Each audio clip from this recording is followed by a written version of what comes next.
ဒီကတော့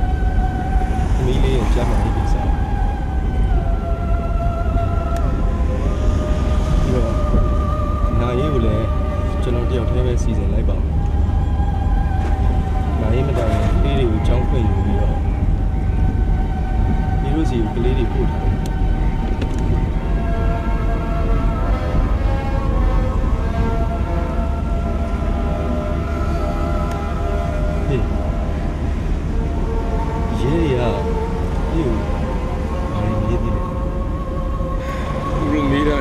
တယ်မရှိရပါဘူး။သမီးလေးကိုတတ်တာမင်းဖြစ်နိုင်ဘူးလား။သမီးလေးကိုကပ်ကြည့်ပါ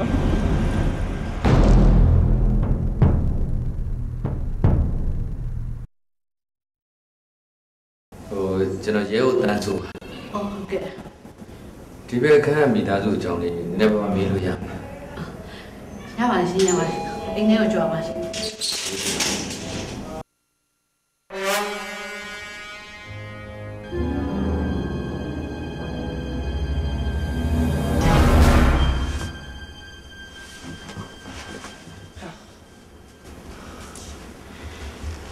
sorry ပါဆရာရဲ့နောက်ဆက်ဖြစ်သွားလားနိုင်ဆရာကိုဆက်သွယ်သေးတယ်ဘလို့မဆက်သွယ်လို့မရအောင်အိမ်နောက်လိုက်လာအောင်လို့ပဲဟိုအမတမျိုးထင်မှာဆိုလို့ဆရာရဲ့ဒီလိုကိစ္စရှိဆရာဒါဆရာဆွဲကြလို့လားမသိဘူး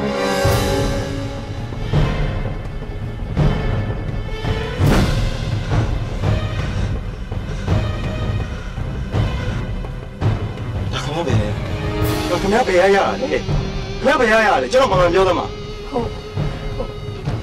ဆရာကငါသွားတယ်လေဆရာအဲ့ဒါကိုကားပေါ်ရတာအဆက်ပစ္စည်းများလာလို့မေးကြည့်ပါပါဆရာဟုတ်ပြီပြန်ထားလိုက်ဟုတ်ပြီဆရာ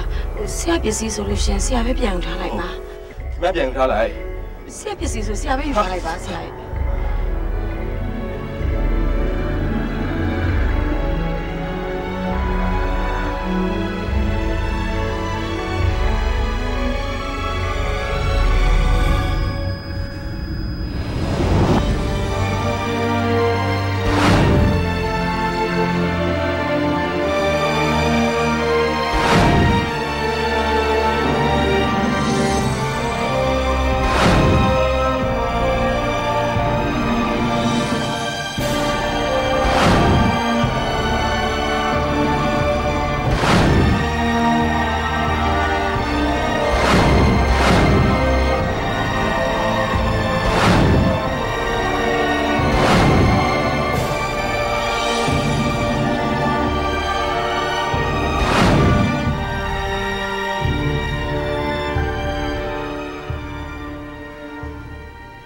ဒီကိစ္စ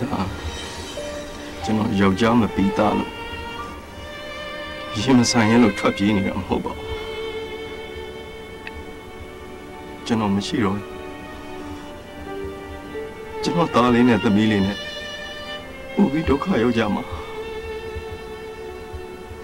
သူတို့အဖိုးတွေဘွားတွေရလဲသူတို့ကျမ်းမာရတော့အနိုင်နိုင်ကလေးတွေဆောင်းလျှောက်ဖို့ဆိုတော့ဘလို့မှမဖြစ်ဘူး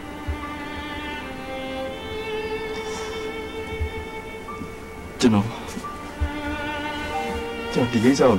တမင်လောက်တာမဟုတ်ပါဘူးဗျာမတော်တဆဖြစ်သွားတာပါဗျာ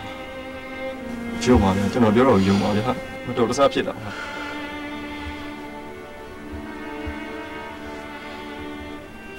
မယုံပါနဲ့ဆရာ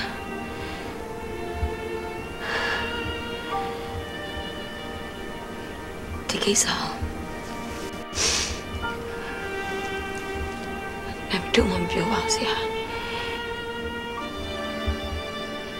နိုင်ကမမကြောက်ဘူးဒီကိစ္စတစ်ခုလို့နဲ့တော့ထားပါမယ်ဆရာကျေးဇူးတင်ပါတယ်ကျေးဇူးတင်ပါတယ်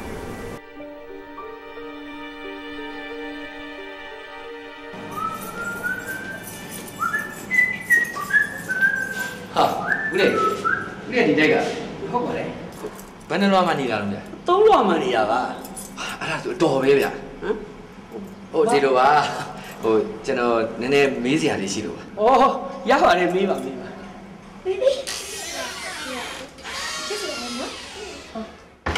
တော်တော်သူမျိုးကိုပြန်လာပြီဘယ်သူလာပို့ပါလဲ ဟိုမှာကလေးတွေကမနေလို့တော့သူ့ကိုယ်ရေးပွားတွေကလည်းပို့ရတာအဝိရိအားလုံးလည်းစုံပြီးဆရာပြန်လာပြီဆိုတော့သူပြတ်လုံးမယ်နော် အေးအော်မင်း ဟေးဟိုကလေအိုးဦးတန်းဆိုးဆိုတဲ့ရဲဦးလေးလာသွားတယ် ဟုတ်ပါရဲ့ရောပါလေ မမေကဘယ်မှာလဲဘယ်တော့ပြန်လာမှာလဲတဲ့ဖေဖေကဘာပြောတာလဲတဲ့ နောက်ဘောတာဘာတွေပြောသွားသေးလဲဟမ် ဘာလို့ပြောဖေဖေကဆိုပြီးစားပြီးတာ ဒါနောက်အဲ့ဒီဦးလေးလာလို့ဘာပဲမင်းဒါဘာမှမသိဘူးလို့ဖြေနော် ဟုတ်ကဲ့ ။ဘာသမီးနေနော်။သမီးလေးလည်းအဲ့လိုပဲဖြစ်နော် မမေကဘယ်သွားရလဲဘယ်တော့ပြန်လာမှာလဲ ။နောက်တည့်ရက်နေ့ဆိုပြန်အောင်တော့သမီးလေးနော်။မိမိကအလုပ်ကိစ္စနဲ့ခရီးအဝေးခဏထွက်သွားတာနော်သမီးနော်။နောက်တည့်ရက်နေ့ဆိုပြန်လာမှာနော်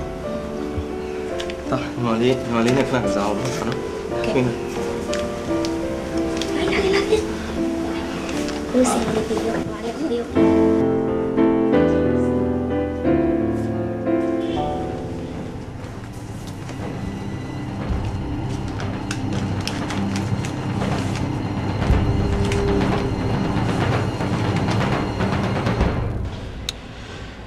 ခမည်းအိမ်ကိုကျွန်တော်ရောက်တော့ခမည်းကလေးတွေနဲ့တွေ့တယ်ခမည်းကလေးတွေရဲ့အခြေအနေကိုလေ့လာကြည့်ရတာသူတို့အမိတေဆုံးသွားပြီဆိုတော့သိပုံမပေါ်သေးဘူးခမည်းလည်းဗျာအမေတယောက်လုံးတည်သွားတာကိုဘာဖြစ်လို့အခုချိန်ထိဖုံးကွယ်ထားခမည်းဘယ်ချိန်ထိဘလောက်အကြာကြီးဖုံးကွယ်ထားနိုင်ပါ ။အဲ့ဒါတော့ကျွန်တော်သမီးလေး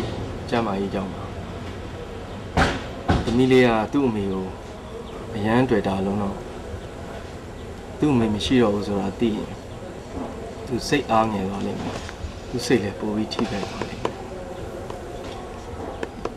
သမီးလေးရဲ့ကျမ်းမာရေးအခြေအနေပိုပြီးဆိုးလာမှာဆိုလို့ကျွန်တော်အသိမပေးတာ ထားပါတော့ဗျခမည်းမိမပြည့်ပြည့်နေခမည်းစိတ်ဆိုးပြီးတော့ပြည့်ပြည့်အိမ်မဆင်းသွားတဲ့ညဟိုခမည်းတယောက်တည်း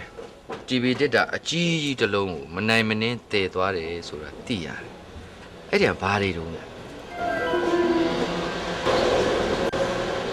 စာအုပ်အဟောင်းနေနဲ့အခွေတွေပါ အဲ့ဒါဘယ်ကိုတည်သွားတာ ။ကျွန်တော်စတူဒီယို ခမည်းကလည်းဗျာခမည်းစတူဒီယိုကိုခမည်းမနေ့တိုင်းအလုပ်သွားနေကြပဲအဲ့တော့မှအေးစေးတယ်ပေါ့ဘာဖြစ်လို့ညာကြီးမင်းတည်ရတာလဲ ကျွန်တော်မိမကျွန်တော်အခုလုပ်နေတဲ့အလုပ်ကိုသူမကြိုက်ဘူးလေ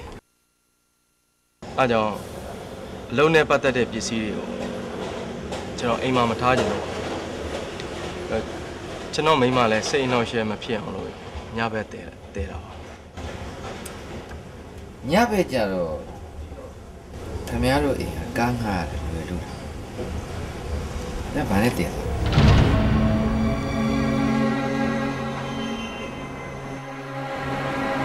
တက္ကစီနဲ့တဲတာပါ